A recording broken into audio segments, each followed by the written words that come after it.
far less like mainstream money in this world than there was pre-COVID or just after COVID, right? So like people are spitting, for example, to be heard rather than to get paid a bit. Yeah. So I'm seeing it and I'm proper enjoying it. Like financially, it's a bit mad, but like in terms of like the art, I think I know what you're saying. Like it's a bit of a mad one, but like I think this is when we're gonna get the next. You know what I mean? Now. 100%, man. I just think any business practice that is related to life, which applies a level of growth, which is not too dissimilar to the way you are in life, I don't know how you can't make money. Yeah. I genuinely don't. So like EastEnders is a great example. EastEnders shows you not what East End London is like. It shows you what London or England's like. So it have predominantly white people, a small black family, small Asian family. So it becomes relative to the country. When it's Christmas on EastEnders, it's Christmas here. Like I like those types of things because what it does is it makes you feel like you're a part of it genuinely. And I think a lot of the groups that I'm seeing happen within music, they don't make you feel naturally a part of it. They're trying to create this whole little sub-world that doesn't exist. Right. Like I said, which is creating division. Yeah. But like you said anyway, and you've echoed, man, the refresh is going to be beautiful because we're going to be forced to tell the truth. Yeah. You don't really feel like that. Yeah. Like you've just done that to get money. Yeah. You've not done it to get the respect of what's actually happening or to be a voice commentator like Nas was back in the day or like Wiley was. You've just done it because you treat music like content and not great content at that. Yeah. It's so funny because like coming back now to times like these when you reference older music way more than modern music. So like I've just been going on Peace to Tosh hard because he was the one that talked about stuff that's happening now. Same as early Aswad stuff. It was mad. I went to the march on Saturday, the Gaza march, and I wanted to just like center myself on the way in because it's quite overwhelming. Yeah. So I thought, right, let me listen to reggae, and I put on the Aswad album, and it was mental because what they were saying was like, I think it's 1968. And it was literally the same message I was walking into today. And it's like that type of music. Like I think Back to Africa was the biggest song in that record, but still it didn't feed the beast, like commercially. But it like, however long, 30, 40 years later, I'm referencing it and feeding it internally and that type of thing. You can't buy that. It's because it's not there to feed the beast. The beast is there for popularity. Yeah. The most popular guy in my school got beat up and then he wasn't popular the next day. And that let me know popularity is not really that dope. But the guy that beat him up has always been a fighter. He hadn't always been popular, but he's always been a fighter. So it let me know if you're a specialist in any one trade, you have the capacity to stay here for a long time. Yeah. If you're just popular, people like you and they don't even know why they like you sometimes. So like, I don't want to be popular. I want to be like respected for being a specialist. Like Toddla T, as long as I've known you and when you was working at the BBC, you're not just like, they know this, and this is no disrespect to the people that do these things. I'm not trying to like, make one worse to make another one look good. I'm just saying what it is. One is extremely replaceable. You are daytime, you are breakfast, you are not filling in position, that I feel is so unique that we can't find someone else next week, we can. But when you lose a Charlie Sloth, or when you lose like a Toddla T, or if you was to lose a Snoochie Shy, or if you was to lose a Shawnee B, like these people are specialists within their field. They have knowledge which probably no one else in the building has.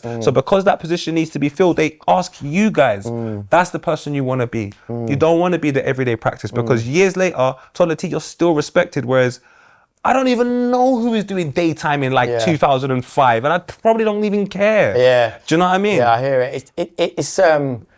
It's mad, isn't it? It's like, again, it's trying to appeal to a wider audience for the sake of appealing, as opposed to just sticking at your craft that you believe in. For me, you know what it is for me actually? It's like when I'm just allergic to stuff that I don't love. Like I will. That starts breaking out. Yeah. He's got a nut allergy from. So like one of the reasons with DJing and that, when I started towards that latter part of being outside all the time, I fell out of love a lot of the music I was playing. I hear you. And I was like, I felt right weird, and I was lucky enough to not have to go out every weekend because I was getting finance from other places. But I just find it really hard to like... Oh yeah, round the corner with Geezer. Yeah. My Geezer John. Yeah, we've got a cafe right corner. But anyway, I think what people...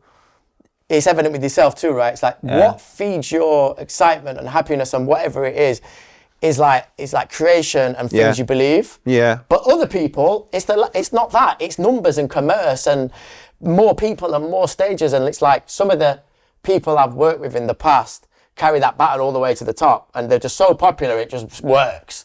But a lot of people, they just want to be that regardless, particularly in music, and I've never understood that. This is what I would say to them, because I think it's poor business decisions as well. Like, look, what we work in and what everybody works in every single day, the reason why it's valuable, you can't like everyone and everyone's not got to like you. That's the number one thing you have to learn on planet Earth, and that will help you. Number two, when you work in music or anything like that, even if you made toilet paper, what you're trying to do is incorporate yourself in someone's 24 hours day, like 24-hour day. Like everybody has a 24-hour day and they have a way that they do it. Your job in this is to try and say, I want to be in your 24 hours. Now, I get the easiest way is to align with something where people already watch. So if you're on television and you regularly watch BBC, then you're probably going to put on BBC, woo, there you are, now you're involved. The hardest thing to do is to be an external factor, which has no business being in your 24 hours, but you work hard to figure out how you can be on these people's doorstep. That's the hardest job. But you don't understand. Once you figure it out, all that knowledge belongs to you. All that information is yours. It belongs to nobody else. So you now have a strategy on how you can go from your bedroom to somebody else's bedroom, multiple people's bedroom, multiple people's cars, multiple people's speakers. That is invaluable information. A record label will go, oh my God, how did you create that market space? You can now put a price on it. It's yours. Like, it's all your information, and you would rather go, nah, scrap that little job over there where it'll do everything for me and I was getting a little wage at the end of the year. What the fuck is that? Like, what is that? You can manage your own time, and I think information is invaluable. And that's the way to grow. What's the best way I can get information about this job so I can give myself the raise? Not sit down for 5-6 years waiting for someone to go, well done, Johnny, here's the raise. Scrap that. Be your own individual. Be patient. Take your time. And that's just the way it used to be when we were younger, because we didn't have overheads or anything like that. We're at our mum's house. We're not thinking about paying bills, this, that, and the third. When you get older, for some strange reason, I'm from football, there is no sympathy in football. There is no sympathy in football. Kevin De Bruyne walked off injured in the Champions League final. It's meant to be a fairy tale ending. There is no sympathy in football. And they lost that final. There is no sympathy in football. So once you know that, don't give me your sob stories in front of camera. Don't give me your sob stories on why things should be the way you want. There is a science to this. Understand the science. Understand where you are. Attach the two. Start the progress. There you go. Please, people, man, because only Toddla T is doing it right now. I need some more, man. I need some more. But you know what it is for me, though? I've seen the like this giant Death Star, right? And we're all eating off it. Not all of us, but lots of us. And it's like, whee! And then the Death Star's moved on to another space. And then it was like, okay, well, that don't feed me anymore, right? So my sellout, I can't sell it out anyway. But also, the more I fed it, the more I realised this giant thing, right?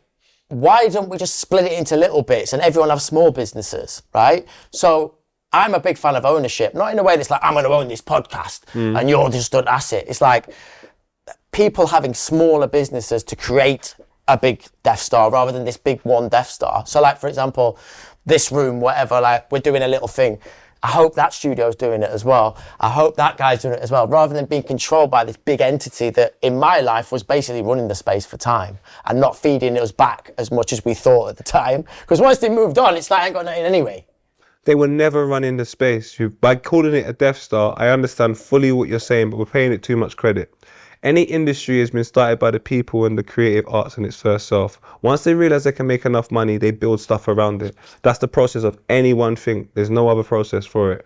So you was the asset, you was the Death Star, you was the guy. They were taken from you. And when they took enough and they said, I've had enough now, fuck you guys, I'm going down the road.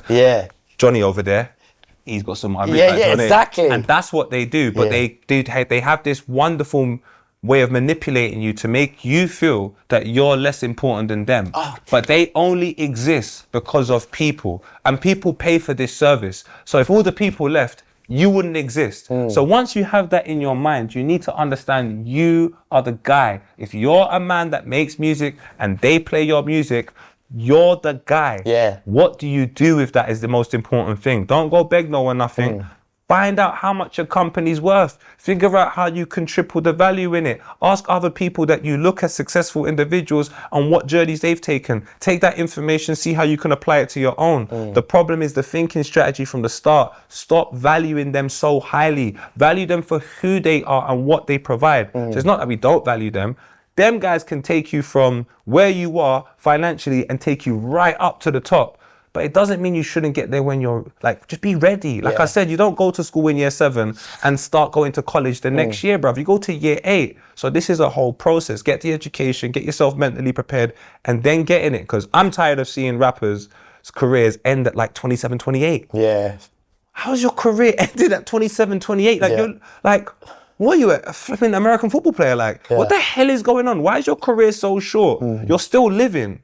So it's just about the value that you place. Stop valuing external factors and value yourself. Yeah, no, and that's exactly what I've kind of learned over these last few years, I think. Because we're all small businesses. You're a small business, I'm a small business, Nines, all of us are businesses. If we worked, and that's what we understood from day one. Like Wiley understood that from day one. Yeah. You've got so for example, if Heat FM comes in, that's a business. There's multiple different crews coming in. We're all working together. Even when you clash, you're building an awareness of this thing. That was always the most important thing.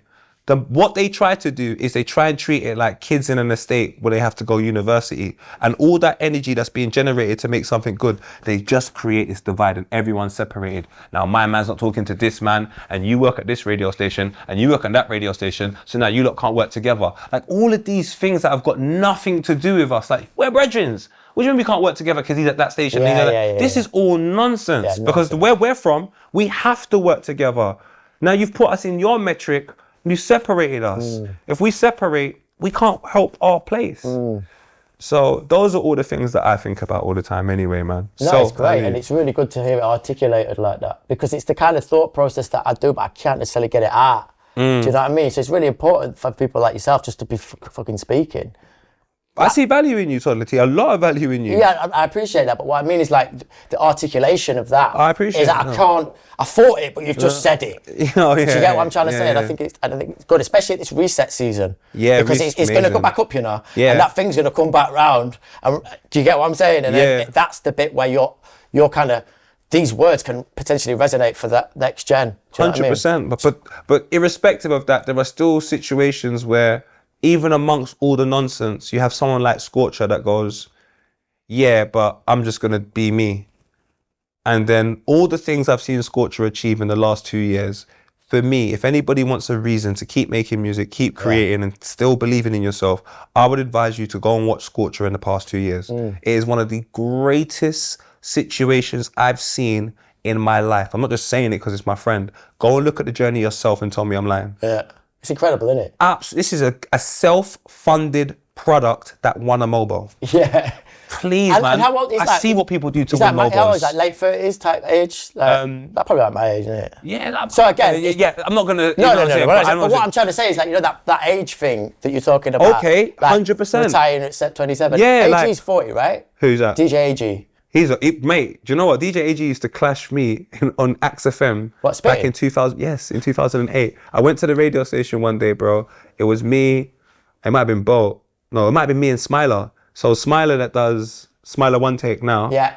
We had a whole crew. It was me, Smiler, Scribs, and Bo. And me and Smiler have gone to the radio station, or it might have been me, but one of the two. No, it was me and Bo. Smiler wasn't there. So me and Bo have gone to the radio station. DJ AG was there, his brother was there, and their friend was there. And they just started clashing us on the spot. And DJ AG was called Untitled at the time. They were just clashing us, cussing my girl. I didn't even have a girl. I was like, oh my God, what's going on? So like, I've got the video footage. I'll send it over to you. Yeah, please do. And then the next week, I brought my cousin Scribs, we brought Smiler, everyone, and then we just set pace, and then we won that clash. When was that like? Oh, what year was that? I was like, I was just before Never Gonna Blow. I was saying like 08 or 09. Bro, I can't do my maths like.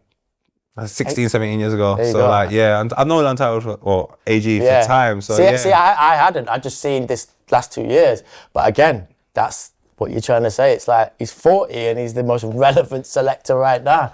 And he's actually been putting in the works way longer than people want to give him. Much longer than people are giving credit for. So he was DJing then. Like, so I just always say, look, I'm telling you, I know the manipulation into thinking the flashing lights is real. But it's not. It's really not. Like, if you look at it as a club, you see that back part with the VIP and the bottles and all of that. I remember being 17, 18, walking into the club thinking, how are you going to get there? You see when you get there on your own merit and you're sitting at the table and all the bottles are yours and all the gal are looking at you, and that same gal, you saw her, you remember her from 2 years ago trying to get on the table, but her metric, she got on the table bare times, but now she can never get on the table unless she's invited. Like, do you want to be that girl? Then stop begging it with everyone, fam. Go make your own money, go do your own thing, go buy your own table, and you buy the bottles and you say who can come here or not. Because that's how I feel about with me and Filthy Fellas. I'm in the football world on my terms, not on nobody else's terms.